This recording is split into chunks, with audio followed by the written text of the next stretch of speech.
भाजप कार्यालयासमोर युवक काँग्रेसचे थाळीनाद आंदोलन. मटक्याचा आकडा आज तागायत लीक झाल्याने मग नीट परीक्षेचा पेपर कसा काय लीक होतो. भाजप कार्यालयासमोर युवक काँग्रेसच्या कार्यकर्त्यांनी मोदी विरोधात दिल्या घोषणा. नीट पेपर फुटीचा भाजप कार्यालयासमोर युवक काँग्रेसचं आंदोलन. पोलिसांनी युवक काँग्रेसच्या कार्यकर्त्यांना ताब्यात घेतले.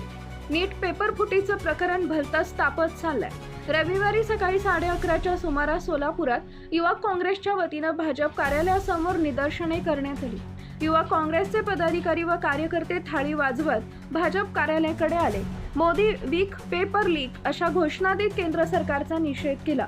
युवक काँग्रेसचे सोलापूर अध्यक्ष गणेश डोंगरे यांनी माध्यमांना प्रतिक्रिया देताना संताप व्यक्त करत सांगितले, मटक्याचा आकडा आज तागायत लीक झाल्याने मग नीट परीक्षेचे पेपर कसा काय लीक होतो.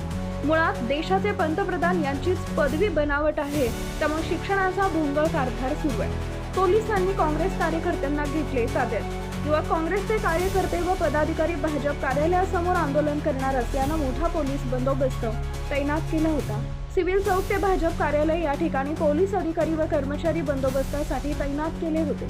सिव्हिल चौकातून भाजप कार्यालयाकडे जाताना युवक काँग्रेसच्या सर्व कार्यकर्त्यांना पोलिसांनी ताबडतोब ताब्यात घेतले. यावेळी युवक काँग्रेसच्या कार्यकर्त्यांमध्ये आणि पोलिसांमध्ये आज सोलापूरचे खासदार माननीय प्रणिता शिंदे यांच्या मार्गदर्शनाखाली महाराष्ट्राच्या प्रदेशचे आमचे युवकचे अध्यक्ष शिवराजदादा मोरे, पश्चिम महाराष्ट्राचे प्रभारी प्रथमेश आमनावे यांच्या नेतृत्वाखाली आज सोलापूर शहर युवक काँग्रेसचे वतीने देशभरामध्ये पेट्रोलचे दरवाढ झालेले आहेत. आपल्याला माहित असेल 22 लाख विद्यार्थ्यांना अंधारात ठेवून नीट परीक्षेचे पेपर फुटलेले आहेत. आपल्याला माहित असेल सोलापूरच्या खासदार प्रणिता शिंदे यांच्यावर वारंवार हे पालकमंत्री जयकुमार गोरे आक्षेपार्ह वक्तव्य करतात. या निषेधार्थ आम्ही युवक काँग्रेसच्या वतीने भाजपच्या कार्यालयावरती ताईनाद आंदोलन करीत आहोत. तुम्ही नीटच्या घोषणा दिलेल्या आहेत, नीट बद्दल सांगा काय. आपल्याला माहित असेल आमच्या लोकसभेचे विरोधी पक्षनेते माननीय राहुलजी गांधी यांनी सांगितलं होतं की 89 वेळा हे परीक्षा पेपर लीक झाले आहेत आणि फक्त 49 वेळा हे पेपर घेण्यात आले आहेत. हे नीट पेपरचा आपल्याला माहिती आहे सोलापूर जिल्ह्यामध्ये इतका मटका धंदा चालू आहे. मटक्याचा आकडा फुटू शकत नाही, परंतु पेपर लीक होत आहेत. हे कुठेतरी भयंकर होत चालले. कुठेतरी युवकांना विद्यार्थ्यांना अंधारात ठेवून कुठेतरी हा देश गोंधळण्याचा परिस्थिती आहे. त्यामुळे आम्ही नरेंद्र मोदीचा आणि भाजपचा निषेध करण्यासाठी आंदोलन केलेलं आहे. सिव्हिल चौक ते भाजप कार्यालयावर मोर्चा काढलाय, कशा पद्धतीने बघता. बघायचा विषय काय नाही आहे. देशामध्ये भाजपचं सरकार आल्यापासून देशाच्या शिक्षण व्यवस्थेच्या अतिशय निंदनीय परिस्थिती झालेली आहे. देशाचे पंतप्रधान जर उच्च शिक्षित असते, त्यांची डिग्री जर ठीक नसती तर देशाची ही शिक्षण व्यवस्था अशी झाली नसती. नीटची परीक्षा गेल्या 5 वर्षामध्ये 65 वेळा अनेक देशामध्ये पेपर लीक झालेले आहेत. आणि ह्याला दोषी कोण तर देशाचे शिक्षण मंत्री धर्मेंद्र प्रधान. पहिल्यांदा त्यांनी राजीनामा दिला पाहिजे.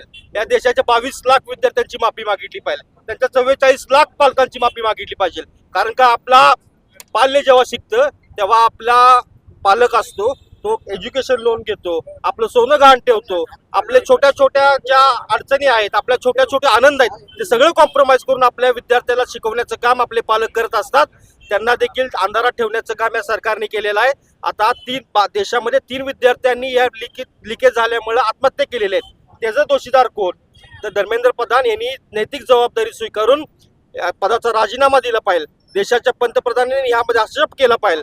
फॉरेन टूर करण्यापेक्षा 22 लाख देशाच्या उच्च शिक्षित विद्यार्थ्यांचा जर तुम्ही नोटीस धरत असाल तर त्याचा आम्ही निषेध करतो. एकीकडे डिझेल पेट्रोलचे भाव गगनाला भिडत आहेत आणि ते जबाबदार आपल्याच पक्षाचे स्वर्गीय नेते देशमुख साहेब त्यांचा जो बालेकिल्ला असलेल्या लातूरच्या मध्ये या नीट पेपरचं कनेक्शन सापडलेलं नाही. खऱ्या अर्थाने देशमुख साहेबांनी लातूर घडवण्यामध्ये मोठं त्यांचं योगदान आहे. काल आम्ही लातूरला देखील मोर्चा केला होता आणि लातूरचा हा पॅटर्न हा संबंध महाराष्ट्राला हेवा वाटा असा लातूरचा पॅटर्न होता. पण जेव्हापासून हे सरकार आलेलं आहे, या सगळ्या संघाची ही व्यवस्था या सगळ्या शिक्षण व्यवस्थेमध्ये घुसलेली आहे. युनिव्हर्सिटीज असो किंवा क्लासेस असो, तेव्हापासून बहुजनांच्या मुलांना कुठेतरी वेटीस धरण्याचं काम केलं जात आहे. त्याचा आम्ही निषेध करतो आणि लातूरला कशा पद्धतीने बदनाम करता येईल, लातूरमध्ये विद्यार्थी कसे नाही गेले पाहिजेत, लातूरची अर्थव्यवस्था कशी कोलमडेल याकडे काही लोकांचा हेतुपूर्वक लक्ष आहे असा आम्ही आरोप करतो. बुलडोजर कारवाईची देखील एक मागणी केली जाते. सोशल मीडियावर ट्रेंड सुरू आहे की सरकार काय पण झालं की बुलडोजर कारवाई यांच्यावर पण बुलडोजर कारवाई नाही. हे म्हणतात की ट्रिपल इंजिन सरकार आहे. आपल्यासारखे अनेक पत्रकार आहेत, अनेक जे युट्यूब चॅनल चालवतात, त्यांनी सरकारच्या विरोधामध्ये एखादी जर बातमी लावली तर त्यांच्या घरावरती देखील बुलडोजर फिरवण्याचं काम करतात. आमच्यासारखा एखादा कार्यकर्ता आंदोलन करतो, सरकारचा निषेध करतो, सरकारला आपली चूक दाखवतो, त्यांचा देखील बुलडोजर चालवतो अशी भीती दाखवण्यात येते. आणि सरकारच्या या देशामध्ये एकीकडे हुकुमशाहीकडे वाटचाल चाललेली आहे. सरकारच्या विरोधात जे जे बोलतात, सरकारच्या विरोधात त्यांना बुलडोजर चालवायची भीती दाखवतात. पण आम्ही बंधुप्रेम न्यूज चॅनलला लाईक, सबस्क्राईब व बेल आयकॉन दाबायला विसरू नका. धन्यवाद.